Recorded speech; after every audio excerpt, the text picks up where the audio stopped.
So I'll make you a deal.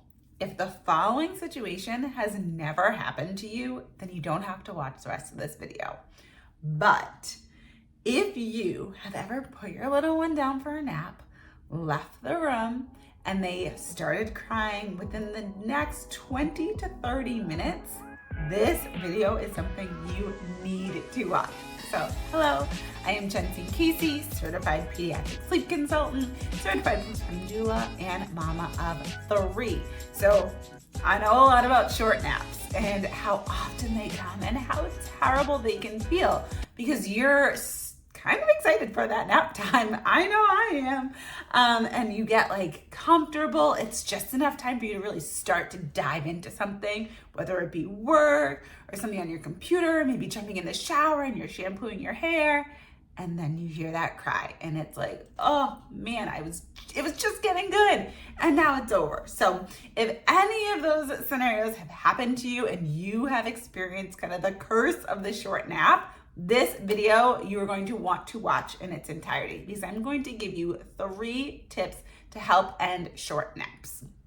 So it's not going to be like a magic day 1 fix because naps come around a little bit later than overnight sleep. So if you're still struggling with that bedtime to get your child down to sleep, if you're still having a lot of like middle of the night overnight wakings, then it's gonna take a little bit longer for naps to come around because the trajectory of change for baby sleep first starts at bedtime, then goes to overnights, then lastly goes to naps because there's so many other factors that come in with naps.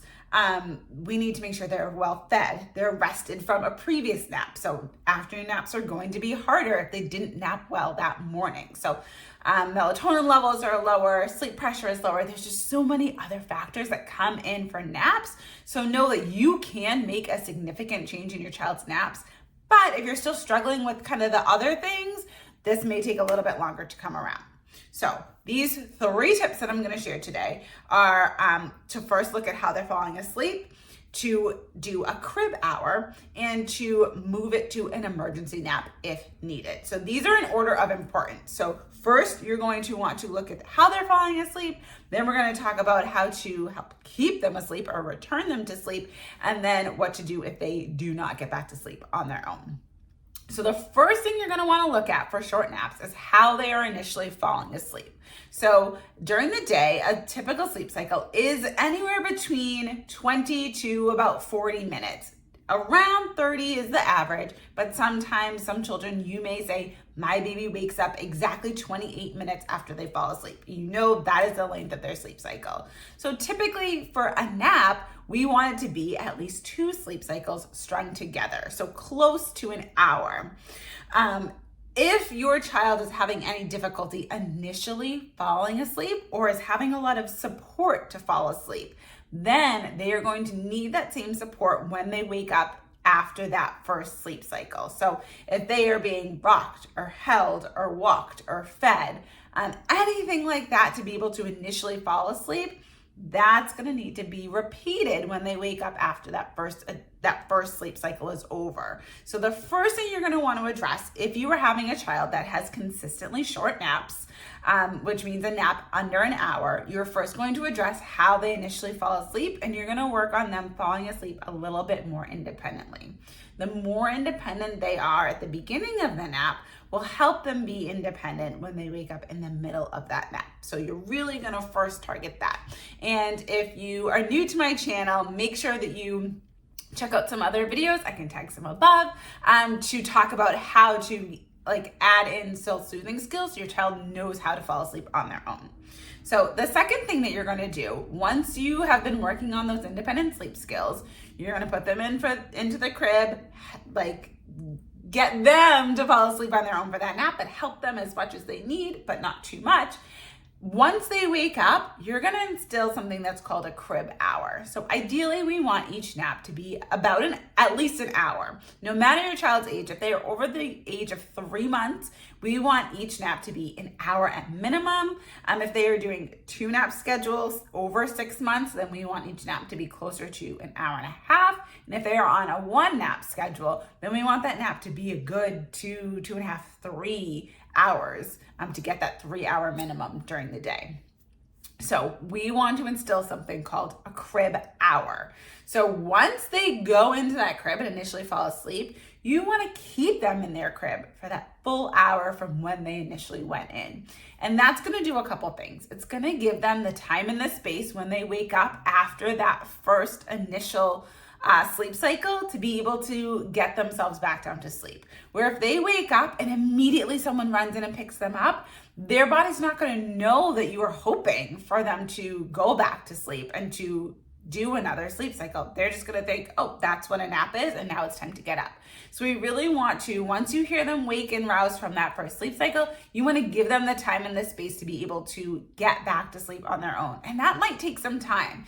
That nap may feel segmented, where the first nap is 28 minutes, then they're awake for 5-10 minutes, and then they go back to sleep for another 28 minutes. So do not feel like it has to be super fluid in the beginning. There will be some time in between as they're figuring out how to get themselves back to sleep, but it will happen. That gap will close.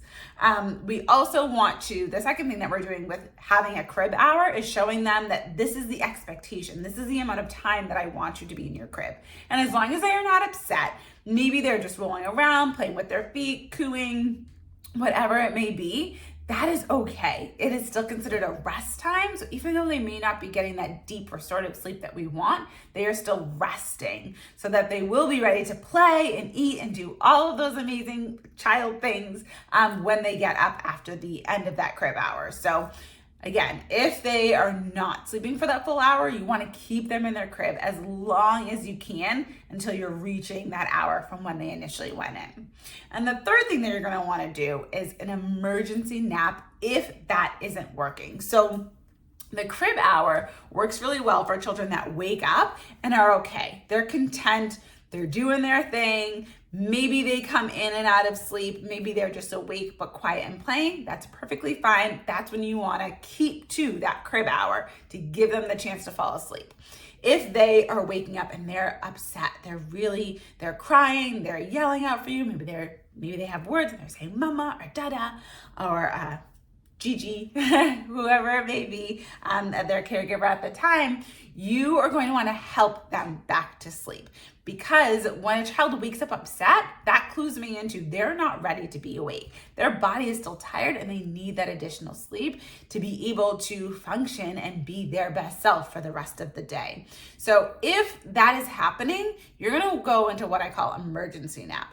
This is also going to be the case if they never fall asleep for that nap. So if you are working on independent sleep skills and they're awake for an extended amount of time, you've been trying to get them down for a nap for 40 minutes, 60 minutes, and it's just not happening, then you're going to go to emergency nap. And what that's going to do is get them to sleep in a way that you know is pretty foolproof to get them to sleep. Oftentimes, this could include putting them into a carrier, putting them into a stroller, putting them into a car seat, any way that you know they will fall asleep, especially if they've just been fighting sleep for a long period of time. They're going to be exhausted, getting very close to overtired, if not already overtired. So we want to give them that opportunity of sleep. Yes, we want to work on those independent sleep skills, but we can't do it to the detriment of our children. We need them to be able to get some sleep in during the day so they can have successful naps later on that afternoon and fall asleep easily at bedtime. So that emergency nap situation will come in if they're fighting that nap and haven't fallen asleep at all, or if they wake up and are not able to link that sleep cycle, but they're upset. That's when the two situations that an emergency nap will come in. So if you have a child that is a chronic short napper, pop it in the comments. Tell me, is there an amount of time? Like I said, I've had clients that say, my child wakes up at 28 minutes on the dot. My child wakes up at 32 minutes on the dot. It's usually very specific and somewhere in that 20 to 40 minute range. So if you have a short napper and you know exactly how long their short nap is, pop it in the comments. I can't wait to see them. Any questions on this video, as always, put those in the comment as well. And I will see you next time.